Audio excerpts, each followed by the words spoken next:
สำหรับวัตถุประสงค์ของการเลี้ยงไก่พ่อแม่พันธุ์เนี่ยนะครับวัตถุประสงค์หลักๆก็คือต้องการผลิตไข่ฟักที่มีคุณภาพนะครับเพื่อให้ได้ลูกไก่ที่มีคุณภาพเพราะฉะนั้นการที่จะให้ได้ลูกไก่ที่มีคุณภาพเนี่ยนะครับมันต้องย้อนกลับไปจนถึงไก่พ่อแม่พันธุ์นะครับการจัดการไก่พ่อแม่พันธุ์นะครับซึ่งในภาพนี้นะครับมันเป็นเรื่องของการเลี้ยงไก่พ่อแม่พันธุ์นะครับจะต้องมีการจัดการให้ไก่มีการผสมพันธุ์ที่ดีมีอัตราการผสมติดที่สูงนะครับแล้วก็มีการผลิตไข่ฟักนะครับมีการผลิตไข่ฟักที่มีคุณภาพสามารถที่จะนำเข้าไปฟักได้มากที่สุดนะครับซึ่งมันก็จะมีกระบวนการในการจัดการนะครับตั้งแต่การจัดการคู่ผสมการจัดการรังไข่การเก็บไข่ฟักการคัดไข่ที่มีคุณสมบัติที่ดีเข้าฟักนะครับแล้วก็การเก็บรักษาไข่ฟักไว้เพื่อรอการนำเข้าฟักนะครับอันนี้คือกระบวนการนะครับอันนี้กระบวนการโดยสรุปแต่ในแต่ละอย่างเนี่ยมันจะมีรายละเอียดของมันนะครับซึ่งผมจะอธิบายให้ฟังนะครับทีนี้สิ่งที่ควรทราบในการเลี้ยงไก่พ่อแม่พันธุ์เนี่ยนะครับอันที่หนึ่งนะครับเป็นไก่ปู่ย่าพันธุ์และไก่พ่อแม่พันธุ์นะครับปู่ย่าพันธุ์ก็เรียกว่าเป็น Grand Parent Stock นะครับถ้าเกิดว่าเราอยู่ในวงการเราจะได้ยินคำว่า GP นะครับ GP คือ Grand Parent Stock นะครับเป็นไก่ปู่ย่าพันธุ์นะครับไม่ใช่ไก่พ่อแม่พันธุ์นะครับเป็นไก่ปู่ย่าพันธุ์ไก่ชุดนี้นะครับมันจะต้องมีการผสมพันธุ์ขึ้นมาแล้วผลิตเป็นพ่อแม่พันธุ์นะครับซึ่งปู่ย่าพันธุ์เนี่ยนะครับมันก็จะมีปู่ย่าพันธุ์ที่ผลิตสายพ่อกับปู่ย่าพันธุ์ที่ผลิตสายแม่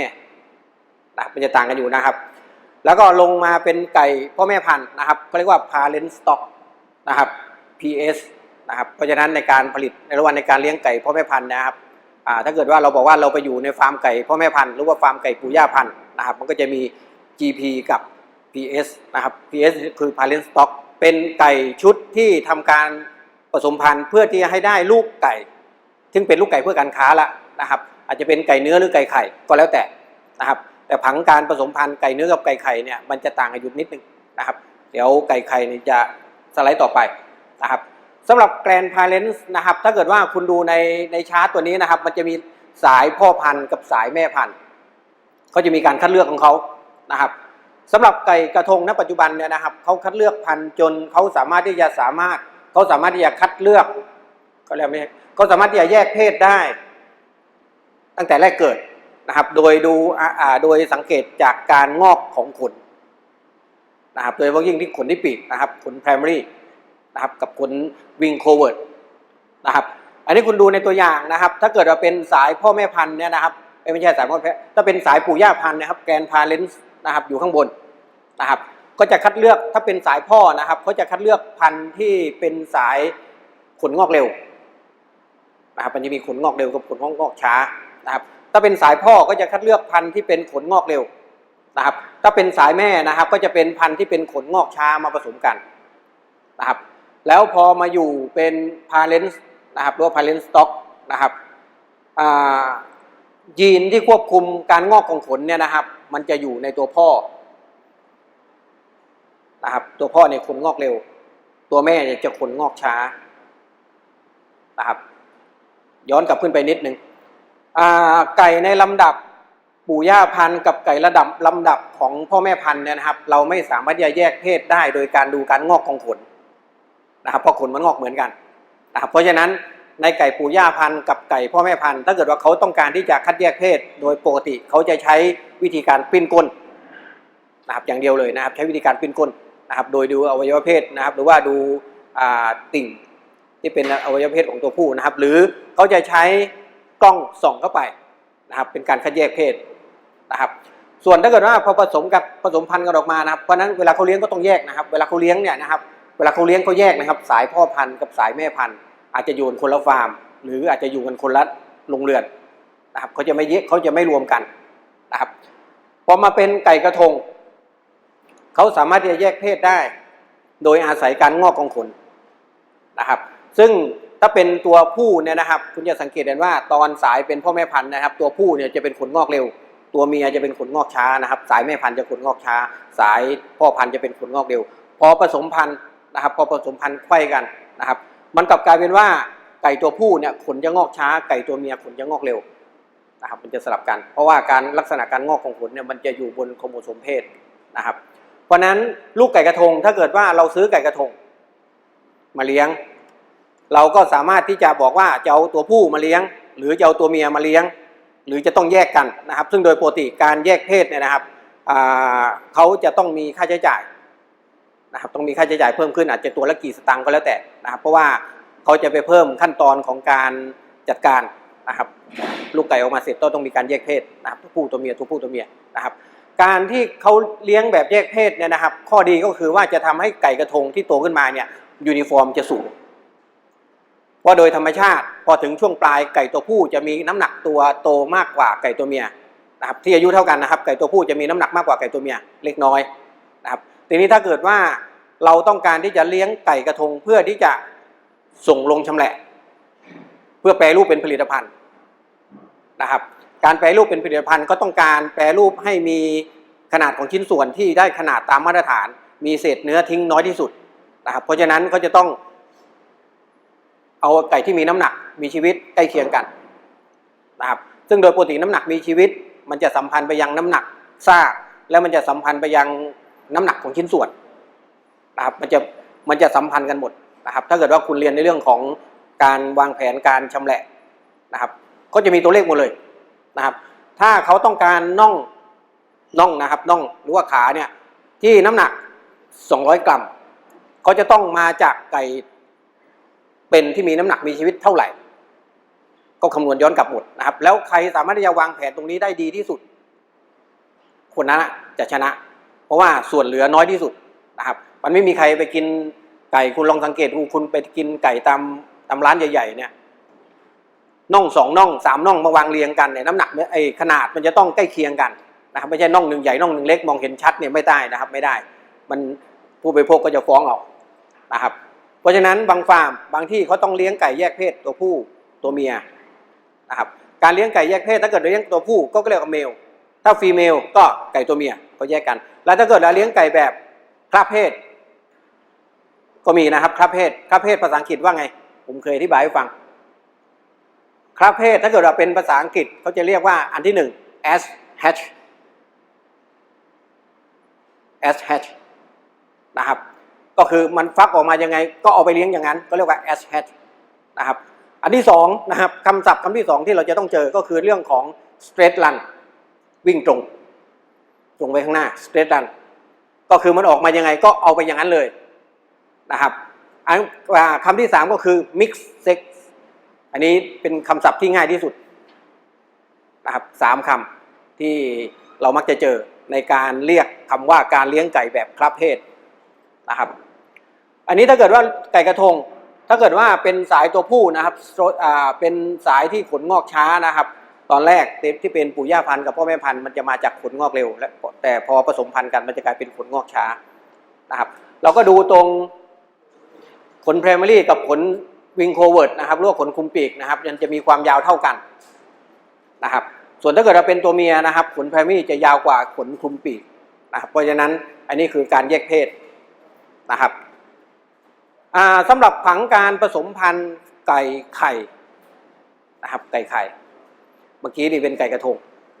นะครับเป็นสายไก่เนื้อทีนี้ถ้าเป็นไก่ไข่นะครับมันก็จะมีไก่ไข่สายสีน้ำตาลขนสีน้ำตาลกับไก่ขนสีขาวนะครับถ้าขนสีขาวมันจะไม่มีอะไรมากนะครับมันก็จะมีลาย A ลาย B ลาย C ลาย D มันเป็นเพียวลายนะครับข้างบนเนี่ยนะครับตัวข้างบนสุดเนี่ยนะครับจะเป็นเพียวลายเขาจะคัดเลือกว่าเขาจะเอาสายพันธุ์ไหนมาเป็นสาย A สาย B สาย C สาย D ครับอันนี้คือเขาต้องมีงานวิจัยก็ต้องมีเก็บข้อมูลนะครับพอผสมพันธุ์กันเสร็จสายข้างบนเพียวลายเนี่ยเป็นอินบรีดนะครับมันเป็นอินบรีดที่เข้มข้นมากสำหรับไก่ไข่นะครับข้อเสียของการอินบรีดก็คือมันจะทำให้ลักษณะที่อ่อนแอปรากฏแล้วมันก็จะทำให้ลักษณะที่เราต้องการมันยังคงอยู่นะครับเพราะฉะนั้นการผสมพันธุ์แบบเลือดชิดมันจะมีข้อดีและข้อเสียนะครับแต่เมื่อไหร่ก็ตามถ้าเราเอาสายเลือดชิดมาไขว้กันเมื่อไหร่สิ่งดีๆมันอาจจะเกิดนะครับเพราะว่าเขาก็เลยเอาพันธุ์แท้มานะครับลักษณะพอกลายมาเป็นไก่พาเลนส์นะครับ แกรนพาเลนส์นะครับเพียวไลน์เนี่ยไก่สายเลือดบริสุทธิ์เนี่ยจะอยู่เหนือขึ้นไปนะครับพอลงมาเป็นแกรนพาเลนส์นะครับเขาก็เลือกแล้วว่าเขาจะเอาคู่ไหนมาเป็นตัวผู้คู่ไหนมาเป็นตัวเมียนะครับคู่ไหนมาเป็นสาย A สาย B คู่ไหนมาเป็นสาย C สาย D นะครับก็เลือกออกมานะครับแล้วพอลงมาเป็นกลุ่มของพาเลนส์นะครับลงมาก็จะมีลูกผสม AB แล้วก็ลูกผสม CD นะครับเป็นพาเลนส์แล้วพอผลิตออกมานะครับเอาตัวผู้กับตัวเมียที่เป็นพาเลนส์หรือว่าเป็นพ่อแม่พันธุ์ผสมกันปั๊บลูกออกมาถ้าเกิดว่าเป็นไก่ที่มีขนสีน้ำตาลลูกที่ได้ก็สามารถที่จะแยกเพศได้นะครับเป็นสีน้ำตาลลูกตัวเมียมันก็จะกลายเป็นขนสีขาวโดยปกตินะครับเพราะฉะนั้นสายพ่อกับสายแม่มันจะมีสายเลือดที่ต่างกันอยู่แล้วสายเลือดตรงนี้นะครับหรือว่าพันธุ์ที่เขาจะมาใช้ตรงนี้นะครับมันเป็นความลับของแต่ละบริษัทนะครับซึ่งใกล้เคียงกันแต่ไม่เหมือนนะครับอันนี้ผมเอามาจากโรมันบราวน์นะครับมันก็จะมีของไฮไลท์บราวน์มันก็จะมีของอีซ่าบราวน์นะครับซึ่งโรมันมันก็จะมีทั้งโรมันขาวและโรมันน้ำตาลนะครับแต่หลักๆง่ายๆนะครับถ้าเกิดว่าเป็นไก่พาเลนส์สต็อกเนี่ยนะครับถ้าเป็นไก่พ่อแม่พันธุ์เนี่ยนะครับเราจะดูง่ายๆถ้าเป็นตัวผู้มันจะเป็นสีน้ำตาลถ้าเป็นตัวเมียมันจะเป็นสีขาวซึ่งตัวเมียแน่นอนสีขาวเนี่ยสีขาวตุ้มหูขาวเนี่ยมันมาจากสายพันธุ์เล็กฮอร์นแน่นอนแต่ข้างในนั้นนะมันจะมีอะไรผสมกันเราก็ไม่รู้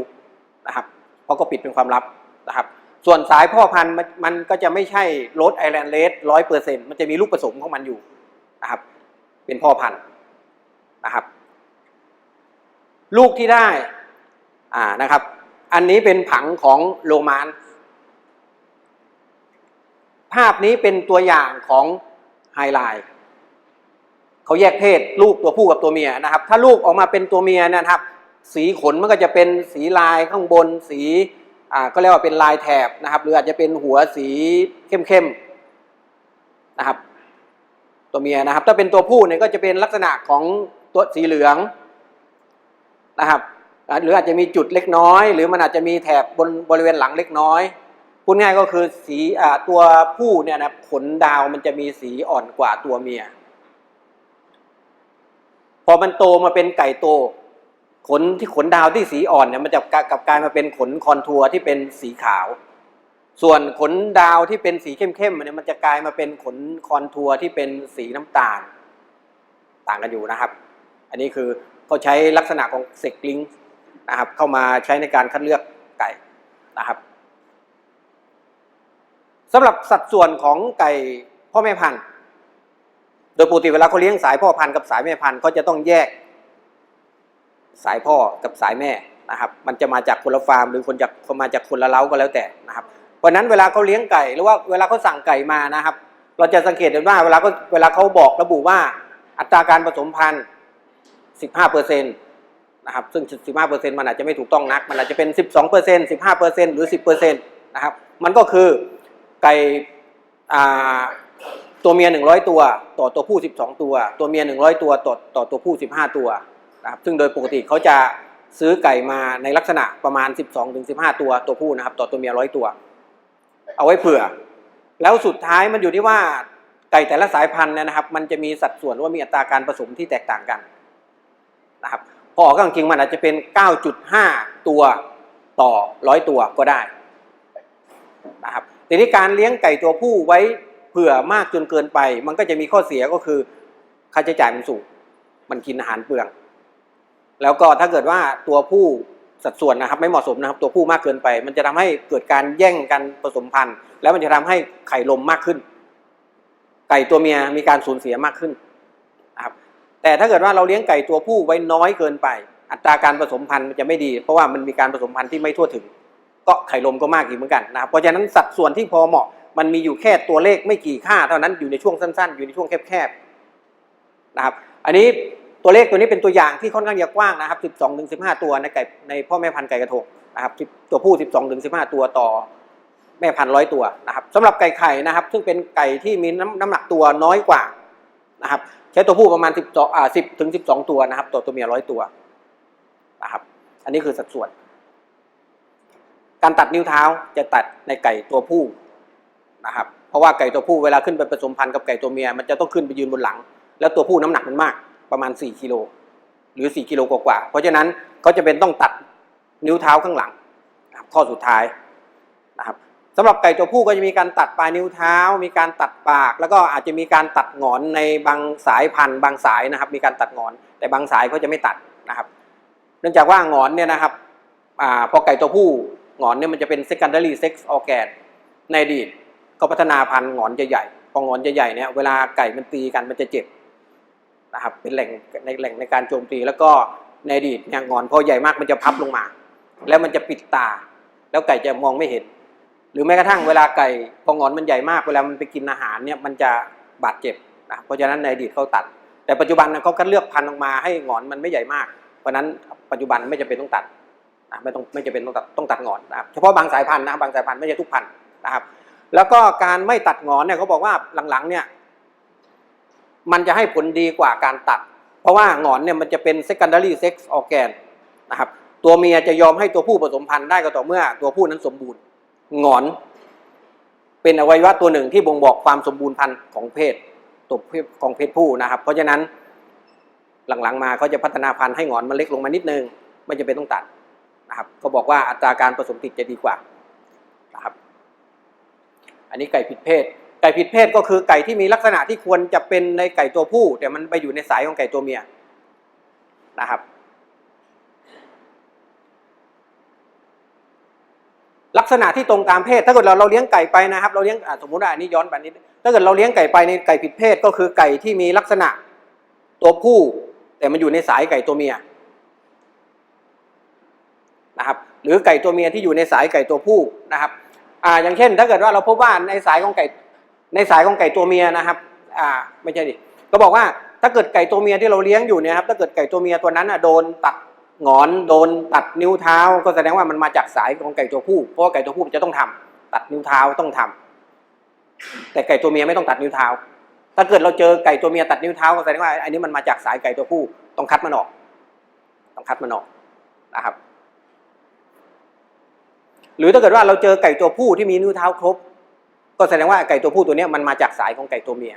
ก็ต้องตัดมันออกต้องแยกมันออกนะครับเพราะอะไรเพราะว่าถ้าเกิดว่าไก่มันมาผิดสายนะครับถ้าเกิดมันมาผิดสายแสดงว่าเวลามันจับคู่ผสมเนี่ยลูกที่ได้ออกมามันจะกลายมันจะไม่ได้น้ำหนักมันจะไม่ได้ลักษณะตามที่เราต้องการนะครับเพราะว่าถ้าเกิดคุณมองย้อนกลับไปว่าสายตัวผู้มันก็จะมีการคัดเลือกพันธุ์ของมันสายตัวเมียก็จะมีการคัดเลือกพันธุ์ของมันลูกไก่กระทงหรือว่าเป็นไฮบริดเนี่ยนะครับเขาจะต้องเอาสายตัวผู้กับสายตัวเมียซึ่งมันมากันคนละสายเนี่ยมาผสมพันธุ์กันนะแล้วจะได้ลักษณะตามที่ต้องการเพราะฉะนั้นคุณจะสังเกตเห็นว่าไก่กระทงเนี่ยลักษณะในฝูงเนี่ยมันจะเหมือนกันหมดนะครับมันจะแยกกันไม่ออกมันจะไม่มีลักษณะที่ผิดแปลกแตกต่างไปจากตัวที่1เลยนะครับตัวที่1 2 3 4 5หน้าตามันเหมือนกันอาจจะเป็นตัวที่100ตัวที่1,000ก็หน้าตาเหมือนตัวที่1นี่แหละนะครับทีนี้การแยกลักษณะของไก่นะครับฝั่งซ้ายเนี่ยจะเป็นไก่ฝั่งซ้ายจะเป็นไก่ตัวผู้ฝั่งขวาจะเป็นไก่ตัวเมียนะครับที่อายุ15สัปดาห์ถ้าเกิดเราอายุที่15สัปดาห์เราจะสังเกตเห็นนะครับว่าถ้าเกิดไก่ตัวผู้เนี่ยหงอนมันจะเริ่มใหญ่จะเริ่มพัฒนาขึ้นมาตัวเมียหงอนมันจะเล็กๆนะครับอันนี้ที่15สัปดาห์นะครับอันนี้ลองดูนะครับเพราะฉะนั้นเวลาเราดูไก่เนี่ยนะครับเราสามารถที่จะแยกเพศได้โดยที่เราไม่จำเป็นที่จะต้องไปรอจนมันโตเต็มที่นะครับดูลักษณะข้อขานะครับถ้าเกิดเป็นไก่ตัวผู้เนี่ยข้อขามันจะกว้างหัวเข่ามันจะใหญ่นะครับโครงสร้างมันจะออกแล้วนะครับเพราะว่าที่15สัปดาห์ฮอร์โมนเพศมันจะเริ่มทำงานแล้วนะครับลักษณะตัวผู้จะออกส่วนลักษณะของไก่ตัวเมียเนี่ยข้อเข่ามันก็จะเล็กๆนะครับขามันจะเล็กๆนะครับถ้าเทียบกับไก่ตัวผู้นะครับส่วนเดือยเนี่ยแยกไม่ออกไก่ตัวผู้บางสายพันธุ์อาจจะไม่มีเดือยหรือเดือยจะสั้นนะเพราะนั้นเดือยแยกไม่ออกนะครับแต่มันสามารถที่จะพอดูได้นะครับลักษณะของขนบริเวณหลังอันนี้ที่อายุ20สัปดาห์นะครับไก่ตัวผู้มันจะมีสามเหลี่ยมอยู่ข้างในนะครับมันจะมีขนจริงๆลักษณะของขนถ้าเกิดมองจากภายนอกมันจะเป็นรูปมนเหมือนกันนะครับแต่ถ้าเกิดว่าดึงขนมาดูถ้าเกิดเป็นไก่ตัวผู้มันจะมีลักษณะคล้ายๆกับขนสร้อย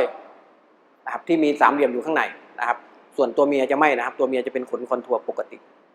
นะครับอันนี้คือจุดสังเกตนะครับ